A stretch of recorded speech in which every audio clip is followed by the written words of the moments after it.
Periods regular है, हर महीने periods आते हैं, डेट टू डेट पीरियड आते हैं, ना एक दिन ऊपर होते हैं ना एक दिन नीचे होते, यानी कि जो पीरियड की हमारी डेट है वो बिल्कुल फिक्स है। फिर भी हमें बेबी कंसीव क्यों नहीं हो पा रहा है, आखिर क्या कारण हो सकते हैं?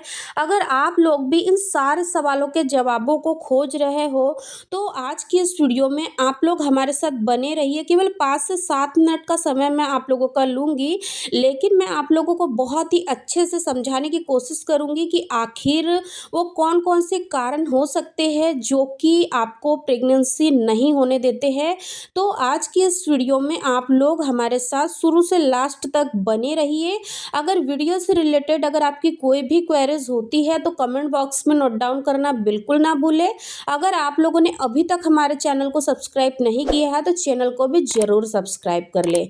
चलिए आज के इस वीडियो में हम लोग आगे बढ़ते हैं और जान लेते हैं उन कारणों के बारे में जो कि आपको प्रेगनेंसी नहीं होने देते हैं रेगुलर पीरियड्स होने पर भी। देखिए, अगर आपके पीरियड्स रेगुलर है, हर महीने आपके पीरियड आते हैं, फिर भी अगर आपको प्रेगनेंसी कंसीव नहीं हो रही है तो आपके साथ एक कारण हो सकता है जो कि आज की डेट में काफ़ी सारी महिलाओं के साथ देखने को मिल रहा है कि उनको पीसीओडी की समस्या होती है, लेकिन उनके पीरियड्स रेगुलर आते हैं। पीसीओडी भी 2 तरीके का होता है, एक होता है पॉलीसिस्टिक ओवेरियन डिसीज़ और एक होता है पीसीओएस, जिसको कि हम पॉलीसिस्टिक ओवेरियन सिंड्रोम बोलते हैं। अगर पीसीओडी हुआ है आपको, यानी कि अभी तक आपने डायग्नोस नहीं किया है, आपको एक्चुअल में नहीं पता है कि आपको पीसीओडी हो चुका है, तो उस कंडीशन में भी कई बार क्या होता है कि महिलाओं के जो पीरियड्स है वो बिल्कुल रेगुलर होते हैं। क्योंकि पीसीओडी अगर बिल्कुल अर्ली स्टेज पे है, उस समय क्या होता है कि उनकी ओवरी में सिस्ट तो बन रहे होते हैं, लेकिन बहुत ही कम मात्रा में होते हैं, छोटे-छोटे होते हैं, जिसके वजह से उनको हर महीने पीरियड्स आते हैं। और कुछ महिलाओं का ओव्यूलेशन भी होता है, लेकिन ज़रूरी नहीं कि पीसीओडी होने पर हर महिला का ओव्यूलेशन हो। बहुत ही रेयर केस में ऐसा होता है कि 1-2% महिलाओं के साथ ये होता है कि पीसीओडी होने पर भी उनका ओव्यूलेशन होता है। ठीक है। सेकंड चीज़, अगर आप लोगों ने अभी तक डायग्नोस नहीं करवाया है, अभी आपकी शादी को 4 से 5 साल हुए हैं, हर महीने आप लोग ट्राई कर रहे हो नेचुरली कंसेप्शन के लिए, आप ये सोच रहे हो कि चलो आज नहीं तो कल मुझे बेबी कंसीव हो जाएगा, और आपने इन 5 सालों में केवल नेचुरली ट्राई किया बट एक भी बार आप डॉक्टर से नहीं मिले हो, तो आपको सबसे पहले समय निकाल कर डॉक्टर से ज़रूर मिलना है। आपको डॉक्टर से मिलने के बाद में आपको पता लगाना है कि एक्चुअल में आपके साथ क्या प्रॉब्लम है। डॉक्टर आपको एक अल्ट्रासाउंड के लिए बोल सकते हैं, जब अल्ट्रासाउंड होगा उसके बाद ही आपकी रिप्रोडक्टिव हेल्थ के बारे में पता चलेगा, यानी कि आपके बच्चेदानी के स्ट्रक्चर के बारे में आपको सही से जानकारी मिलेंगी कि उसमें कोई प्रॉब्लम तो नहीं है, यानी कि आपको पीसीओडी है या फिर आपको कोई अदर प्रॉब्लम है, ये सारी चीज़ें आपको वहाँ पर जानने को मिलेंगी। इसीलिए आप लोगों को एक बार अल्ट्रासाउंड कराकर ज़रूर देखना है। सेकंड, आपको अपने एग की क्वालिटी के बारे में पता लगाना है कि आपके शरीर में ओव्यूलेशन की प्रक्रिया तो हो रही है या नहीं, क्योंकि अगर आपके शरीर में अंडे सही से नहीं बनेंगे, समय से वो नहीं फूटेंगे, तो फिर आपका ओव्यूलेशन ही नहीं होगा, और जब ओव्यूलेशन नहीं होगा तो फिर प्रेगनेंसी होने के कोई चांसेस ही नहीं है। इसीलिए महिलाओं को 2 टेस्ट ज़रूर करवाने चाहिए। एक तो सबसे पहले हो गया अल्ट्रासाउंड, सेकंड आपको एक बार थायराइड का भी टेस्ट करवाना चाहिए जो कि ब्लड से किया जाता है। ब्लड सैंपल कलेक्ट करने के बाद में डॉक्टर यानी कि चेक करके आपको बता देते हैं कि आपको थायराइड है या नहीं। थर्ड चीज़, आपको अपने एमएच की जांच ज़रूर करवानी है।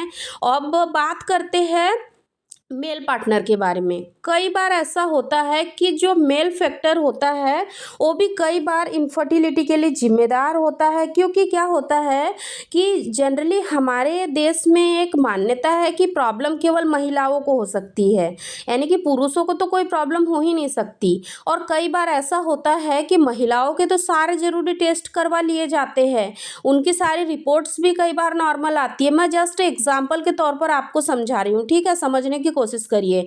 लेकिन वहीं पर क्या होता है कि जो यानी कि जो मेल पार्टनर है उनके कोई टेस्ट नहीं करवाए जाते हैं। जब उन पर बात आती है कि उनको एक सीमन एनालिसिस टेस्ट करके देखना चाहिए, तो यहाँ पर उनकी ये मेंटलिटी बनती है कि हमें कोई प्रॉब्लम कैसे हो सकती है, हम तो बिल्कुल तंदुरुस्त है, हमारे साथ तो कोई भी प्रॉब्लम नहीं है, प्रॉब्लम तो केवल महिलाओं के साथ हो सकती है, हमारे साथ थोड़ी ना कोई प्रॉब्लम होगी। और कई बार इसी थॉट, इसी सोच के चलते प्रॉब्लम होती है हस्बैंड के साथ, लेकिन वो ब्लेम लगाते हैं वाइफ के ऊपर। और कई बार वो अपना सीमन एनालिसिस टेस्ट नहीं करवाते हैं, उनको पता ही नहीं चल पाता है कि आखिर उनके जो स्पर्म काउंट है वो किस तरीके के, स्पर्म की मोर्टेलिटी किस तरीके की है, मॉर्फोलॉजी किस तरीके की है। और फिर सालों साल रिलेशन में होते हुए भी फिर उनको बेबी कंसीव नहीं हो पाते हैं, यानी कि बच्चा नहीं होता है, तो सारा दोष महिला के ऊपर मढ़ दिया जाता है कि इन्हीं की गलती है, यही बांझ है, इनको ही बच्चे नहीं हो रहे हैं। तो ऐसा आपको बिल्कुल नहीं करना है। देखिए, अवेयर रहिए। अगर प्रॉब्लम हस्बैंड के साथ है तो उसका भी इलाज यानी कि करवाया जा सकता है। अगर महिला के साथ प्रॉब्लम है तो उसका भी इलाज कराया जा सकता है। तो ओवरऑल अगर हम लोग देखें तो हस्बैंड वाइफ दोनों के साथ किसी न किसी एक के साथ प्रॉब्लम हो सकती है, या फिर दोनों के साथ भी हो सकती है।